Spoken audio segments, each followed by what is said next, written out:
Hey, English learners, welcome back to the Monkey Podcast. I'm Alex. And I'm Jordan. Man, it's been a while since we recorded. I know, right? What have you been up to?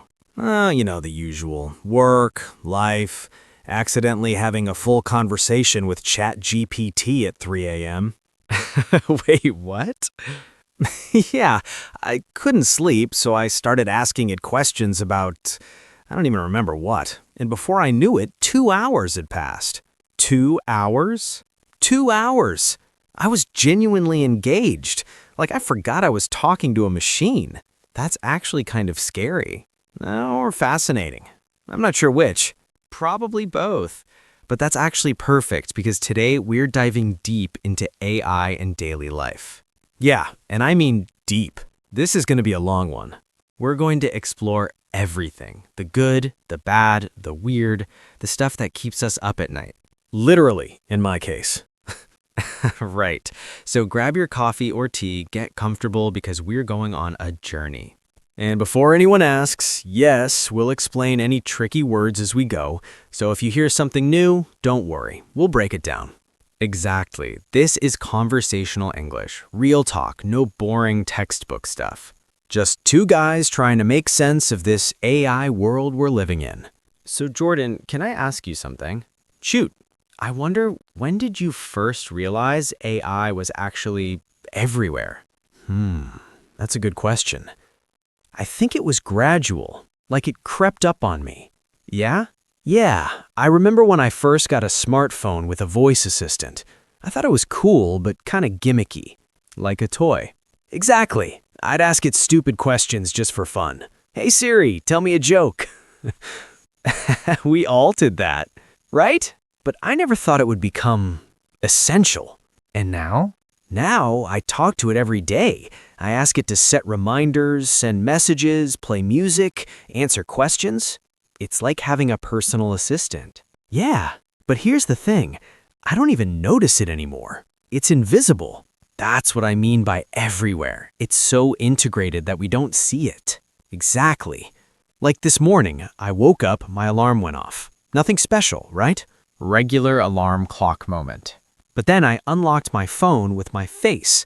Face ID, that's AI. Right, facial recognition. The phone scanned my face in like half a second and said, yep, that's Jordan. Which is crazy if you think about it. Super crazy. A few years ago, that was science fiction. Now it's just normal. Then I checked my email, and most of my spam was already filtered out. Spam filters use AI to learn what's junk and what's not. Yeah, and I didn't even think about it. I just assumed my inbox would be clean. Because AI is working in the background. Invisible labor. Then I opened Instagram. Oh boy, here we go. What? Instagram is an AI black hole. You open it for 2 minutes and suddenly an hour is gone. So true. But why? Why is it so addictive? Because the algorithm knows you better than you know yourself. That's creepy. It is. The AI tracks what you like, what you watch, how long you watch it. Then it shows you more of that. So you keep scrolling. Exactly. It's designed to keep you engaged, and it works. Too well. I've lost entire evenings to Instagram Reels. Same. And YouTube Shorts and TikTok. All powered by AI recommendation systems. Yeah, they learn your preferences and feed you content you're likely to enjoy. Which sounds great in theory, but in practice it can be a huge time sink. Or worse, it can create echo chambers. Echo chambers, that's a good term. Can you explain what that means? Sure, an echo chamber is when you only see information that agrees with your existing beliefs. So the algorithm shows you things you already agree with. Exactly, it doesn't challenge you, it just reinforces what you already think. And that can be dangerous. Very dangerous, because you start thinking everyone thinks like you, when in reality, there's a whole world of different opinions out there. Right, but the AI doesn't care about that. It cares about engagement, keeping you on the platform. Exactly, so it shows you content that keeps you clicking, even if that content isn't good for you. Yeah, it's like junk food for your brain. That's a perfect analogy. Thanks, but it's true. You feel satisfied in the moment, but long term, not so much. Okay, so we've already found one problem with AI. It can manipulate our attention. Yeah, and we're only 10 minutes into this conversation. We have a lot to unpack. We really do. But let's rewind a bit. Let's define AI for anyone who's not totally clear on what it is. Good idea. So, Alex, how would you explain AI in simple terms? Okay, simple terms. AI stands for artificial intelligence. Artificial means made by humans, not natural. Right, and intelligence means the ability to learn and solve problems. So artificial intelligence is machines that can learn and solve problems. Exactly. It's technology that mimics human thinking. But it's not actually thinking, right? It's not conscious. Correct, at least not yet.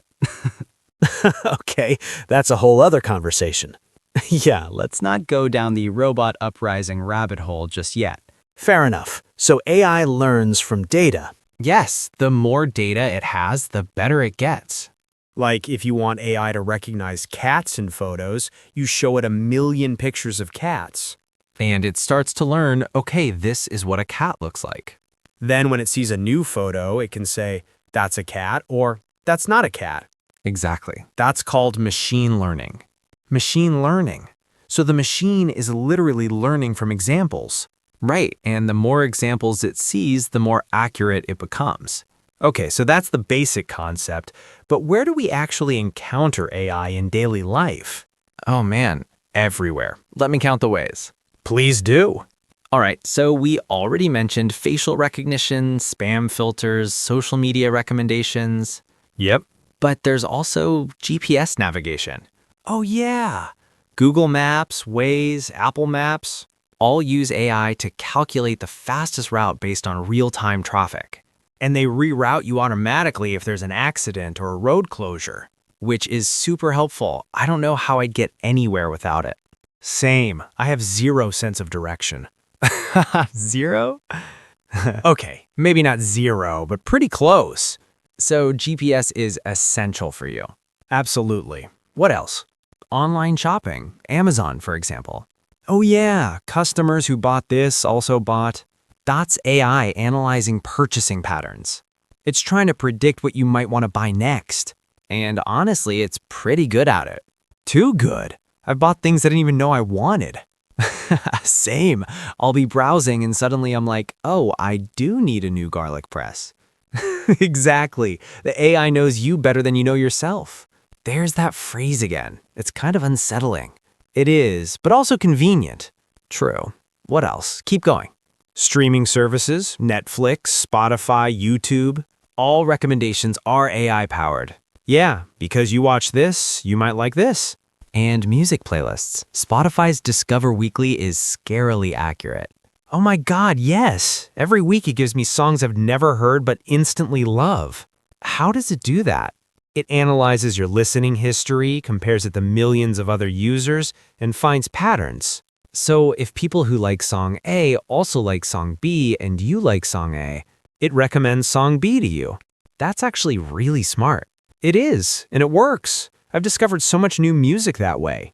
Same. Okay, what else? Voice assistants, Siri, Alexa, Google Assistant. Right, we mentioned those earlier. Yeah, but let's talk about them more because they're getting so advanced. They really are. I remember when Siri first came out, it could barely understand me. Oh yeah, I was terrible. Call mom. Calling Bob? No, mom. M-O-M. I'm sorry, I didn't understand that. So frustrating. But now? Now it's actually pretty accurate. Yeah, the speech recognition has improved dramatically because it's been trained on millions of voice samples. It's learned different accents, speech patterns, even slang. So now I can say, hey Google, remind me to call mom when I get home, and it understands. And it actually reminds you when you arrive home. Using GPS to detect your location, all AI. That's actually kind of amazing. It is, but also kinda creepy. Why creepy? Because it means your phone is tracking your location constantly. Oh, right. Yeah, which brings us to one of the big issues with AI. Privacy. Exactly, privacy, or the lack of it. Okay, let's dig into that, because this is important. Very important. So when you use AI services, you're giving them data. Your location, your search history, your purchases, your photos, your conversations, all of that is being collected and analyzed. And used to build a profile of you. A profile? Yeah, the AI creates a detailed picture of who you are, what you like, what you do, where you go. So it can predict your behavior. Exactly. And then it uses that information to show you ads, recommend products, keep you engaged. But who owns that data? Great question. Usually the company that provides the service. So Google owns my search history? Technically, yes. You agreed to it when you clicked Accept Terms and Conditions. But nobody actually reads those.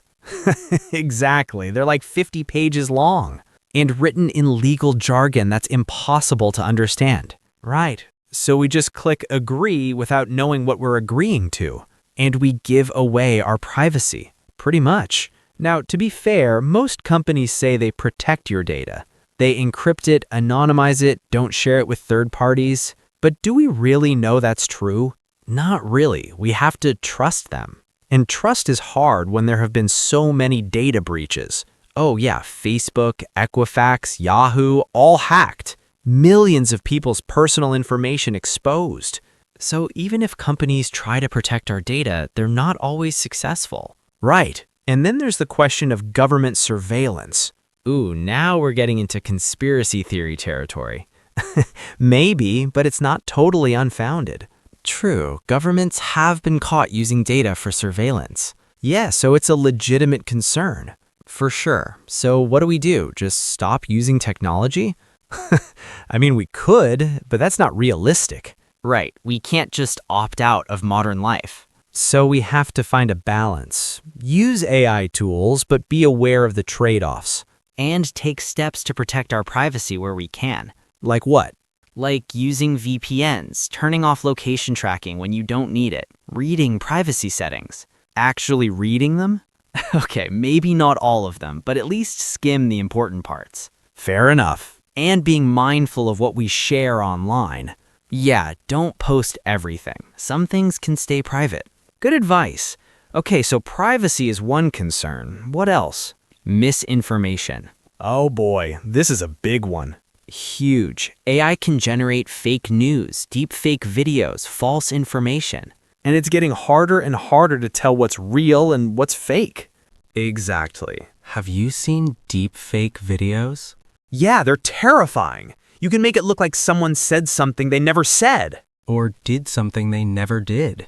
And it looks completely real because the AI analyzes thousands of images and videos of the person. Then it can recreate their face, their voice, their mannerisms. So you could make a video of, say, a president declaring war, when they never actually did that. Exactly. And people might believe it. Especially if it's shared on social media and goes viral. Right. By the time it's debunked, the damage is done. So how do we fight that? Education, critical thinking, verify sources before sharing. Don't just believe something because it looks professional. Exactly. Check multiple sources. Look for credible news outlets. And be skeptical. If something seems too crazy to be true, it probably is. Good rule of thumb. Okay, what else? We're on a roll here. We are. All right, another issue, job displacement.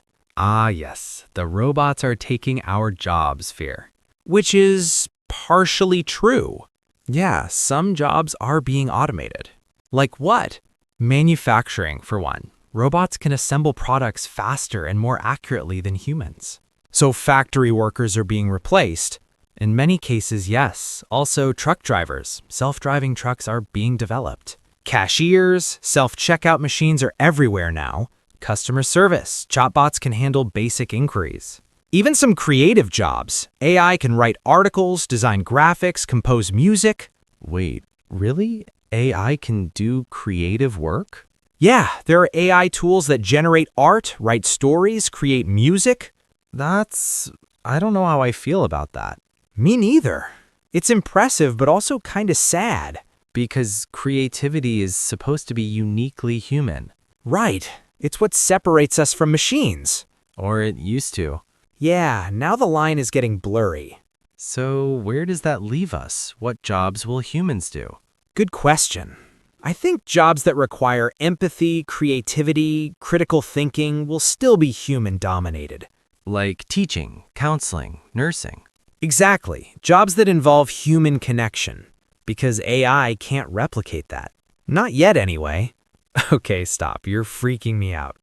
Sorry, but I think the point is the job market is changing, and people need to adapt. Yeah, learn new skills, stay flexible. Lifelong learning is more important than ever. Agreed. You can't just get one degree and coast for 40 years.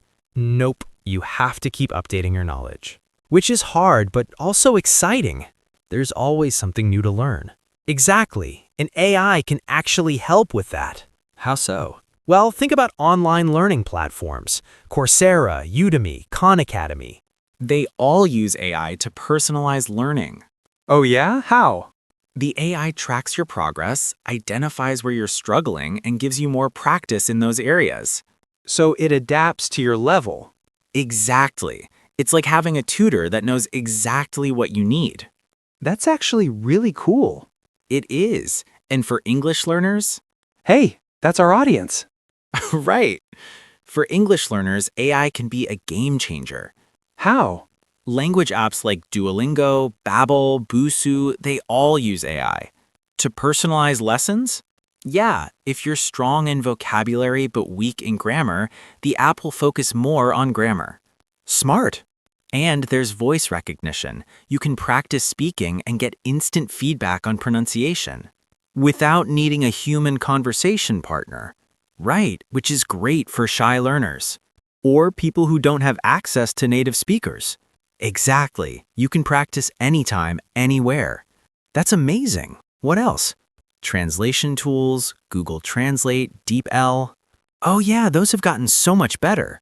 Way better. A few years ago, translations were hilariously bad. Oh, I remember. Total nonsense. But now they're actually pretty accurate. Because the AI has been trained on millions of translated documents. So it understands context, idioms, nuance. Yeah, it's not perfect, but it's good enough for most purposes. And it's constantly improving. Right, so for travelers, students, business people, super useful. Definitely. Okay, let's shift gears a bit. What about AI in healthcare? Oh, that's a big topic. I know, but it's fascinating. It really is. AI is being used to diagnose diseases, analyze medical images, even develop new drugs. Diagnose diseases like replacing doctors? Not replacing, more like assisting. Okay, explain. So AI can analyze X-rays, MRIs, CT scans faster than humans. And it can spot patterns that doctors might miss, like tiny tumors or early signs of disease. Exactly. So a doctor might use AI to double-check their diagnosis. That's actually really helpful. Yeah, it's like a second opinion. And AI doesn't get tired or distracted.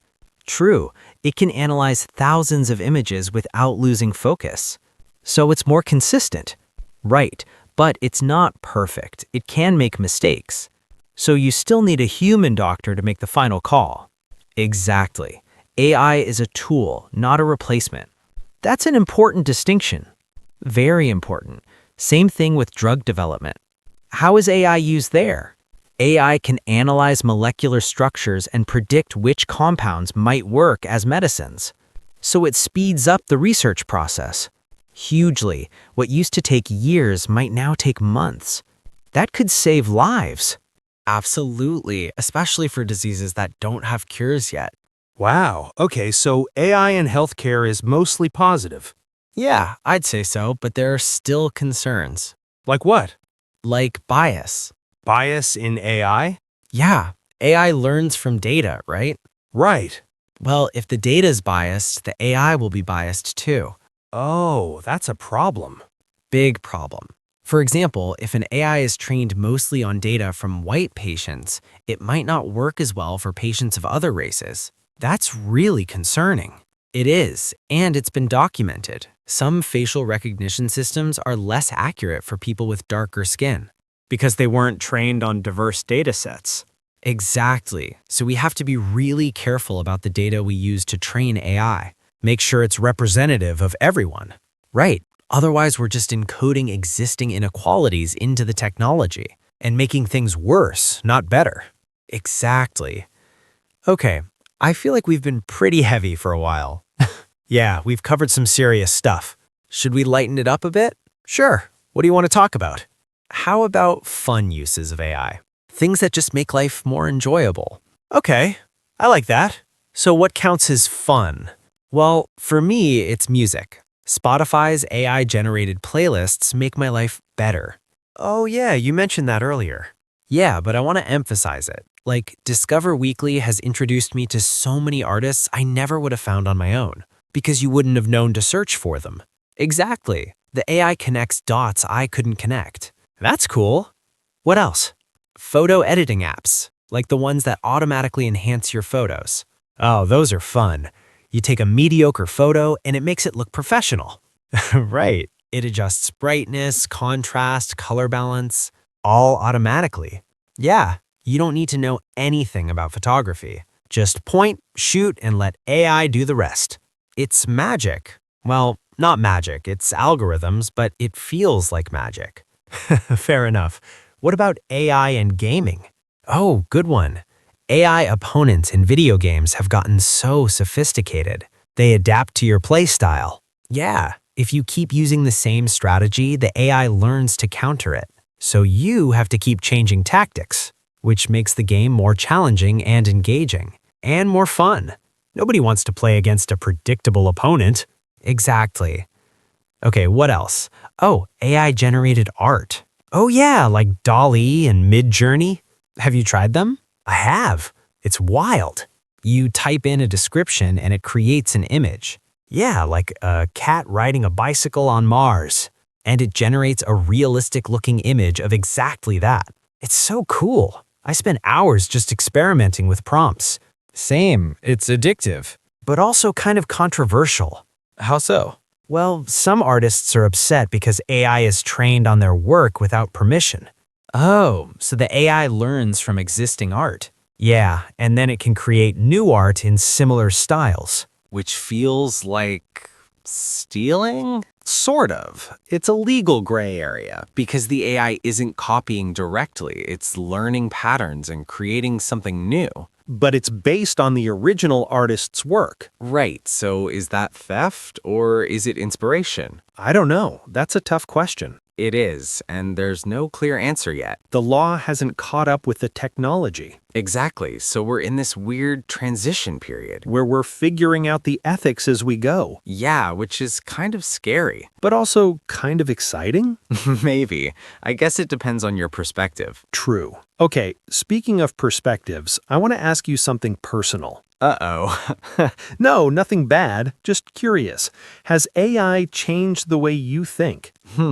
That's a deep question. I know, but I've been thinking about it lately. And? And I think, yeah, it has. How? Well, I've become more aware of patterns. Like, I think about things in terms of data and algorithms now. Interesting. Yeah, like when I see a recommendation, I think, okay, why is the algorithm showing me this? You're reverse engineering it in your head. Kind of. I'm trying to understand the logic. That's actually a useful skill. Maybe, but it's also made me more cynical. Cynical how? Like, I question everything now. Is this content genuine or is it designed to manipulate me? Oh, I feel that too. Yeah? So it's not just me, Definitely not. I think living in an AI-driven world makes you more skeptical. which might be a good thing. Or exhausting. Also true. Okay, let me ask you the same question. Has AI changed how you think? Yeah, I think it's made me more impatient. Impatient? Yeah, I'm so used to getting instant answers from Google or ChatGPT. So when you don't know something, I can't tolerate not knowing. I immediately search for it, which means you're always learning. True, but it also means I never sit with uncertainty. interesting. So you've lost the ability to be comfortable with not knowing. Exactly. And I'm not sure if that's good or bad. Probably a bit of both. Yeah, like most things with AI, it's complicated. Understatement of the year. Right? Okay, let's talk about the future. Where is AI headed? Oh boy, crystal ball time. I know. But seriously, what do you think? I think AI is going to keep getting more integrated into our lives, more invisible. Exactly. We won't even notice it's there. Like electricity. We don't think about electricity, we just use it. Right. AI will be the same. It'll just be part of the infrastructure. And what will that look like? Smart homes where everything is automated, lights, temperature, security, appliances. All controlled by AI? Yeah, you walk into your house and it already knows you want the lights dim and the temperature at 72 degrees. Because it's learned your preferences. Exactly, and it adjusts automatically. That's convenient. Very, but also a little creepy. Why? Because it means your home is constantly monitoring you. Ah, privacy again. Always comes back to privacy. Right. What else? What about transportation? Self-driving cars will become mainstream. You really think so? Yeah, the technology is almost there. But people are scared of it. I know, and I get it. Trusting your life to a machine is scary But statistically, AI drivers are safer than human drivers. because they don't get distracted, tired, or drunk. Right, they're consistent. So once people accept that, self-driving cars will take over. And that'll change everything. No more traffic jams because the cars communicate with each other. No more parking problems because your car can drop you off and go park itself. Or you won't even own a car, you'll just summon one when you need it. Like Uber, but without a driver. Exactly. Transportation as a service. That would be wild. It would. What else? What about work? I think more jobs will involve working with AI, not being replaced by it. Collaboration. Yeah, like a writer might use AI to generate ideas, then refine them. Or a designer might use AI to create mock-ups, then add the human touch. Right, so AI handles the routine stuff and humans focus on creativity and decision-making. That sounds ideal, in theory, but it'll require a shift in how we think about work. And education, definitely. We need to teach people how to work alongside AI. Not just how to use it, but how to think critically about it. Exactly. Because if we don't, we become passive consumers. And we lose agency. Right. We need to stay in control. Okay, final question. Are you optimistic or pessimistic about the future of AI? I think cautiously optimistic. Cautiously. Yeah. I think AI has incredible potential to solve problems, climate change, disease, poverty. But But we need to be intentional about how we develop and use it. Make sure it benefits everyone, not just a few people. Exactly. What about you? I don't know. I go back and forth. That's honest. Yeah. Some days I'm excited, some days I'm terrified. I think that's the right response, actually. Yeah? Why? Because it means you're paying attention. You're not blindly optimistic or blindly pessimistic. You're thoughtful. I like that. So let's end on this. What can our listeners do? How can they engage with AI thoughtfully? Good question. I'd say educate yourself. Learn how AI works, at least at a basic level. So you're not just a passive user. Right. Understand what's happening behind the scenes. And be mindful of how you use it. Don't let it control you. Exactly. Use it as a tool, not a crutch. And protect your privacy where you can. Yes, read those terms and conditions, or at least skim them. Yeah. What else? Stay curious. Ask questions. Think critically. Don't just accept what you're told. Right. And talk about it. Have conversations like this one. Because the more we discuss these issues, the better equipped we are to handle them. Absolutely. Okay, I think we've covered a lot today. A lot. This has been a marathon.